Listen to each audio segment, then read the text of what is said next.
right, hello. Hopefully y'all can hear me.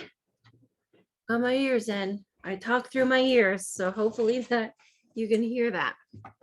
All right, well, we are back to Wednesday. Do the weeks seem to fly by and just go crazy? They do for me. They seem really quick, but I love to be here with you all. So thank you for being here. I appreciate very much. Today is, of course, Wisdom on Wednesdays webinar. We're getting closer and closer to being able to spit that out. Okay, so today is F for forgiveness, and a lot of times it feels like a filthy F word, and that's generally because we have learned incorrectly about this concept of forgiveness. Almost always, we have learned. I've never met anyone, maybe two people or so, who have a better idea of what forgiveness is, but even its application is usually marred somehow. When I'm cold, my nose runs. Okay, so we're just going to deal with that. All right, so we're here to change narratives, right? And that means we have to hear perhaps some incorrect information that we might have inside of us, and then be willing to hear new, correct, helpful, useful information, because we can't possibly change a narrative just because. We have to know more about it. Okay, so this concept of forgiveness, usual narratives that I hear. Do any of these fit you? So for example, I know what I just thought of. Let's do this down here. Nope. Hold on, I want to fix this down here where I am. It's not even showing up. Oh, there we go. All right. If you ever want the recordings, by the way, I'm always recording them down here, and so you can always have the recordings sent to you. They're easier to share that way with people who you think could benefit from them, or you replay them or whatever. Okay, so narratives that I usually hear that are not correct, that are false, would be something like, I don't forgive, so I don't forget, or forgive and forget, just that concept in general. Forgiving, our heart, has nothing to do with our head remembering or not. It's not about a memory, okay? Something else I might hear is, well, I don't feel it, so I don't do it. Well, of course not. We can't possibly feel something we haven't done. And I'm telling you right now, forgiveness is a do. It's an action that is very clear and precise. In our classes, we'll learn this. So we certainly can't feel it if we haven't done it. Just like the benefits of going to the gym. I cannot feel that until I have done it. And I don't feel that. I don't feel it. Okay, another one is condoning. Well, then I'm minimizing what they did. I'm making it no big deal. I'm telling them it's okay. I'm taking them off the hook. All of these do they resonate with you? Are they some of your beliefs or understandings about forgiveness? And if that's the case, they're incorrect. We always thought it was about them. In fact, I was always taught it was about them. I'm doing something for them. I'm doing something kind for them. I'm extending something to them. That's not correct. So how about they don't deserve my forgiveness? Again, a misteaching. All these are correct. Forgiveness is not something we do for another person. In fact, it's not for the other person at all. It has nothing to do with them. We don't need them involved in any way at all. I mean, could you imagine having to go back to some horrible abuser to give them something or extend something from them when all you have experienced is what they've taken from you? Could you imagine that? Could you imagine a child, me, going through abuse and having to do that? My biological father, he died. So he didn't abuse me sexually, a little bit physically he did, emotionally, but he's dead. So if there's something that I have to go extend to him, to give to him in some way to feel better, then I'm in trouble, because he's not coming back from the grave. Last time I checked, I don't know that there's a portal for that right now. Okay, so now those are the incorrect narratives, the things that are not helpful. Hello, thank you for being here. So we need to learn, what the heck is forgiveness anyway? What is it actually about? What is this filthy F word that I feel on the inside, or raging angry just for Rachelle to even say it? How could she say such a thing? That might feel like a betrayal, just the fact that I'm saying forgiveness. Okay, so you already have the painful event that's going on in your heart and mind of what could be, fit into that direction of forgiveness, but hell no, you don't even want to hear it. You don't want to think about it. Something around there. Okay. You could find yourself in a really intensely extreme type of reaction, or just a simple, more, quiet resistance. You know where you are. Okay. So my former nurse here in the Air Force, right? I see you, nurse, and military. So my brain works like this. The best and quickest way I can explain to you this concept of forgiveness. Now, let's imagine you're walking through life, and gosh, someone hurts your feelings, whether it's in a very intense and extreme way or a smaller way, through something they didn't say, something you wish they would have said, something you wish they would have done, something they said they were going to do, but they didn't follow through with, whatever. That would break trust, right? So that's going to hurt you. So you're walking through life and bam, someone hurts you somehow in some way. That's like stepping on a little emotional bomb.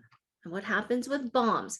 Shrapnel flies out and lodges into things, into walls, into innocent passersby, but they also land in your heart, that shrapnel, shards of glass.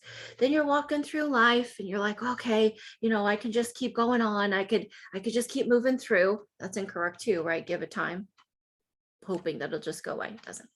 But you go through life and boom, you step on another emotional bomb that person left for you.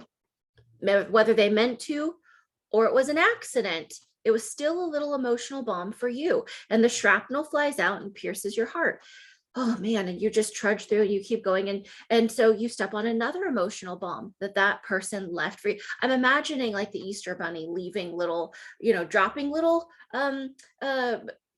bunnies, or what am I trying to say? Eggs, the Easter bunny dropping little eggs, in a kid's movie or something, but they're little emotional bombs, just hopping along. Maybe they're falling out of the basket. Maybe they're intentionally left there. We don't know. But somehow you find yourself stepping on these little bombs that other person left. And they have different intensity levels to them. And every time you step on one of those emotional bombs, shrapnel flies out and some of it lodges and pierces your heart. And guess what? That shrapnel is going to stay there until you learn very specifically how to remove it. So you're walking around with a heart full of shrapnel. That other person caused it, but who is being affected continually by it? You are, right? This is your heart. So you're the one being continually affected by the shrapnel that's building up and accumulating in your heart. You are the one feeling the weight of it, feeling the burden of it, where it hurts to expand your chest for breath, where sometimes it feels as though your heart is not going to breathe, where it's interrupting your concentration, your focus, your sleep. It's interfering with your energy. Your reactions to other people might be a little bit more explosive or withdrawn, whatever it's going to be, because there's so much energy being consumed by carrying a heart full of shrapnel. Okay, you're the one feeling it. That person is somewhere, alive, dead, oblivious, not oblivious. It doesn't matter. They're somewhere. They're doing something. But you are the one carrying the weight and the effect of that in your heart, right? So forgiveness is a very precise tool that we will teach you in your grief recovery method class. Forgiveness is, first of all, recognizing, I have built up pain in there from this person or that dog or that whatever situation, that job, that coworker, that health problem, that empty nester syndrome, that whatever it is. Forgiveness first is acknowledging that you're the one carrying the pain. Secondly, acknowledging they can't do anything about it because it's in your heart. So you have to do things about it. If I break my arm, I have to go through surgery. Even if my arm was broken because they pushed me off the bike, I'm still the one who has to go through the surgery, right? So forgiveness is basically like heart surgery that you perform on yourself with the assistance of a heart with ears. A trusted, trained specialist would be great, but I can teach you how to let a friend help you, okay? Chapter 7 in your grief recovery method handbook will teach you how to do that with a friend.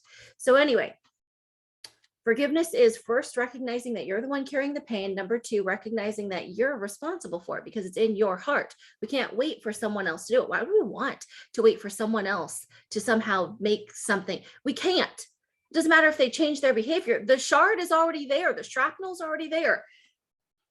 no matter what's going on in the future. Maybe that will prevent new shrapnel from being, lodged into your heart and accumulating, but you're the one still carrying it. So you're going to have to do something about what's already been placed there. Okay. So forgiveness says, ouch, that really hurts. That's hurting me. I'm feeling that. So let me grab my special tool. This is a magnifying glass. Let me grab my special tool so I can look inside of my heart and find where the shrapnel has pierced and accumulated into my own heart. And then it's a precise tool action to remove the shrapnel. Boom. Remove the shrapnel. Boom. Remove the shrapnel. Boom. We do this again and again. And guess what? Each time we do it, what do you think you will feel? Well, if we're removing shrapnel and buildup in our heart, we feel lighter, freer, more focused, more energy. We reclaim a sense of power because we have it. We know how to do it. No more is it about trying to avoid anything that could be painful ever. Sure, I'm not saying go walk into pain. But life is painful sometimes, and things come our way that we don't ask for, that we don't want, that we don't need, that we were not hoping for or expecting. Okay. Even if we are expecting it, doesn't mean it's not going to be hurtful. And so we still have to find a way to heal our own heart. We do that in the grief recovery method with this forgiveness tool. So where is your power? I ask you, where is your power currently, right now in this moment, residing?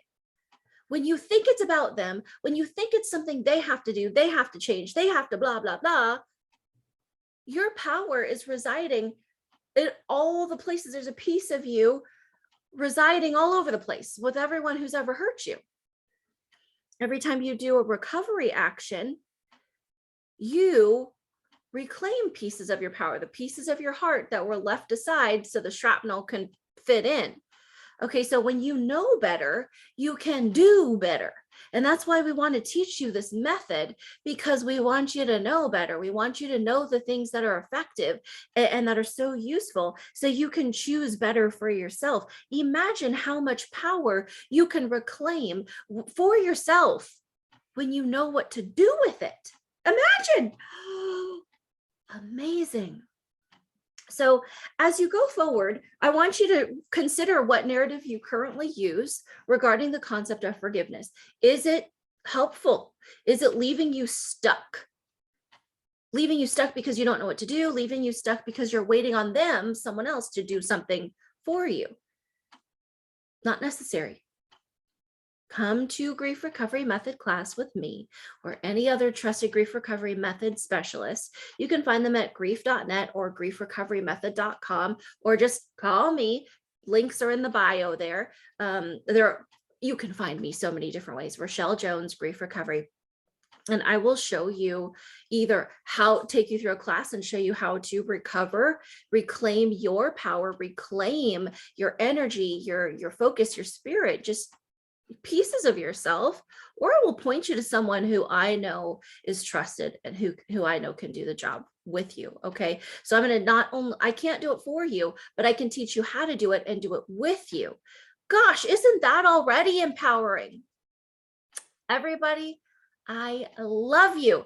Drop your comments below, send me your messages, like, subscribe, do all the things so you can receive more of these messages that are true, correct, and helpful information, because when we know better, we can do better. Change your narratives, y'all. I love you. Bye-bye.